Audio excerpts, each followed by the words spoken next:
Sir, ಈಗ speaker ಯಾರು ಅಂತ ಗೊತ್ತಿಲ್ಲ, ಬಹುತೇಕ ಸಚಿವರುಗಳು ಯಾರು ಅಂತ ಗೊತ್ತಿಲ್ಲ, ಅಧಿವೇಶನ ಮಾಡಲಿಕ್ಕೆ ಹೊರಟಿದ್ದಾರೆ.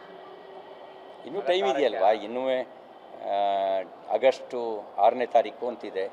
ಅದಕ್ಕೆ ಏನಂತೆ ಏನು ಮಾಡಿದ್ರು ಕಾಂಗ್ರೆಸ್ನವ್ರನ್ನೇ ಮಾಡ್ತಾರೆ. ನಿಮ್ಮನ್ನು ಮಾಡ್ತೀವಿ ಅಂತ ಅವ್ರು ಕರೆಯಲ್ಲ, ನಮ್ಮನ್ನು ಕರೆದ್ರೂ ನಾವು ಮಂತ್ರಿ ಆಗಕ್ಕೆ ಹೋಗಲ್ಲ. ಹಾಗಾಗಿ ಕಾಂಗ್ರೆಸ್ನವ್ರನ್ನೇ ಮಾಡೋದ್ರಿಂದ ನಾವ್ಯಾಕೆ ತಲೆ ಕೆಡಿಸ್ಕೊಳ್ಳೋಕೆ ಬಿಡಿ. ಆದರೆ ಒಂದೇ ಏನು ಅಂದರೆ ಈಗ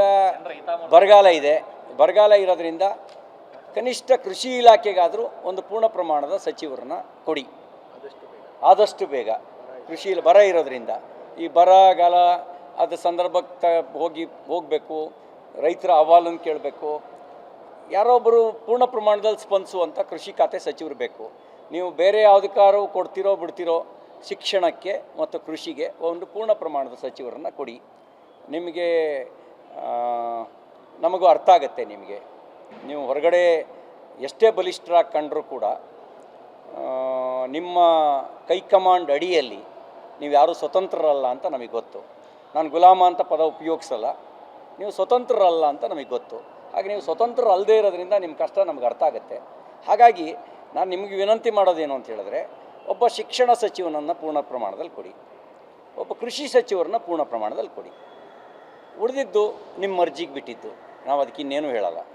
ನಾಳೆ ಯು ಟಿ ಖಾದರ್ ಅವರು ಮಂಗನ ಕಾಯಿಲೆಗಳ ಬಗ್ಗೆ ಸಭೆ ಕರೆದಿದ್ದಾರೆ ಸರ್. ಮಂಗನ ಕಾಯಿಲೆ ಜಾಸ್ತಿ ಆಗ್ತಾ ಇದೆ. ಈಗ ಏನಂದರೆ ಮಂಗನ ಕಾಯಿಲೆ ಒಂದು ಕಾಲದಲ್ಲಿ ತೀವ್ರ ಸ್ವರೂಪವನ್ನು ತೀರ್ಥಹಳ್ಳಿ, ಶೃಂಗೇರಿ, ಚಿಕ್ಕಮಗಳೂರು ಈ ಭಾಗದಲ್ಲಿ, ಒಂದು ಸೊರಬ, ಸಾಗರ ಭಾಗದಲ್ಲಿ ದೊಡ್ಡ ಪ್ರಮಾಣದಲ್ಲಿ ಇತ್ತು. ಈಗ ಆ ಪ್ರಮಾಣದಲ್ಲಿ ಇಲ್ಲ. ಆದರೂ ಎಚ್ಚರಿಕೆ ವಹಿಸಿರೋದು ತಪ್ಪು ಅಂತ ನಾನು ಭಾವಿಸೋದಿಲ್ಲ. ಸರ್, ಈಗ ಸ್ಪೀಕರ್ ಯಾರು ಅಂತ ಗೊತ್ತಿಲ್ಲ, ಬಹುತೇಕ ಸಚಿವರುಗಳು ಯಾರು ಅಂತ ಗೊತ್ತಿಲ್ಲ, ಅಧಿವೇಶನ ಮಾಡಲಿಕ್ಕೆ ಹೊರಟಿದ್ದಾರೆ. ಇನ್ನೂ ಟೈಮ್ ಇದೆಯಲ್ವಾ? ಇನ್ನೂ ಆಗಸ್ಟು 6ನೇ ತಾರೀಕು ಅಂತಿದೆ.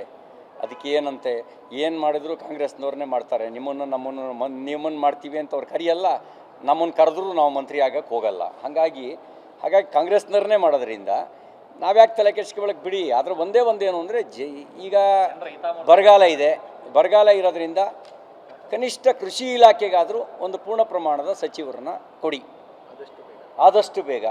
ಕೃಷಿ ಬರ ಇರೋದ್ರಿಂದ ಈ ಬರಗಾಲ ಅದು ಸಂದರ್ಭಕ್ಕೆ ಹೋಗಬೇಕು, ರೈತರ ಅಹವಾಲನ್ನು ಕೇಳಬೇಕು. ಯಾರೊಬ್ಬರು ಪೂರ್ಣ ಪ್ರಮಾಣದಲ್ಲಿ ಸ್ಪಂದಿಸುವಂಥ ಕೃಷಿ ಖಾತೆ ಸಚಿವರು ಬೇಕು. ನೀವು ಬೇರೆ ಯಾವುದಕ್ಕಾರು ಕೊಡ್ತಿರೋ ಬಿಡ್ತಿರೋ, ಶಿಕ್ಷಣಕ್ಕೆ ಮತ್ತು ಕೃಷಿಗೆ ಒಂದು ಪೂರ್ಣ ಪ್ರಮಾಣದ ಸಚಿವರನ್ನು ಕೊಡಿ. ನಮಗೂ ಅರ್ಥ ಆಗುತ್ತೆ.